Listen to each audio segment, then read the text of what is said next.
nze byange byokwogera ko Alex Ndawula sibijja kuba bingi. Nze ndooza nabeera wanjawulo ku balala kubanga bannange bonna banakuwavu olwa Alex Ndawula. Yali mukozi munnaffe era buli omu amwogerako nga yali omusajja omukozi ow'amaanyi. Naye nze njaguza bbanga lye mulabye. Ebbanga lyonna lye nabeeranga mu kyalo nga njagala kujja nkoleko ne Alex Ndawula. Era ebbanga lye nakola naye ndyenyumirizaamu. Era okufa kwe talina kyatakoze. Alex Ndawula kyemujjukirako kiri kimu. Twali twakajja wano Alex Ndawula nga be basajja abalina ssente kubanga bo baali bakoze for a long time.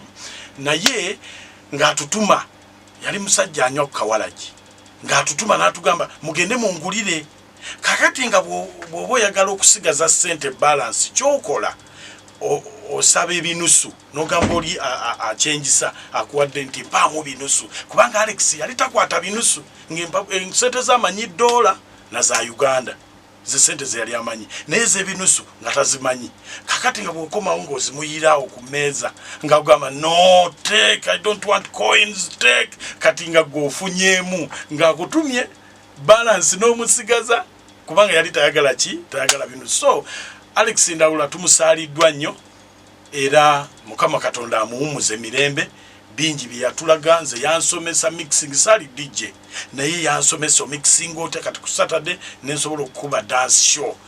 Nga musajja anjigiriza bulungi nnyo naye Mukama wange byambuza nangamba ne mugamba simanyi siri DJ nangamba no they don't talk like that. Toyogera bwotyo gamba I know ojje nkuyigirize nengenda nanjigiriza. Kyovola banti banga lyonna like 16 years nzize nkola ekyo kiyanjigiriza up to today. Kitalo nnyo Mukama amuwummuze mirembe.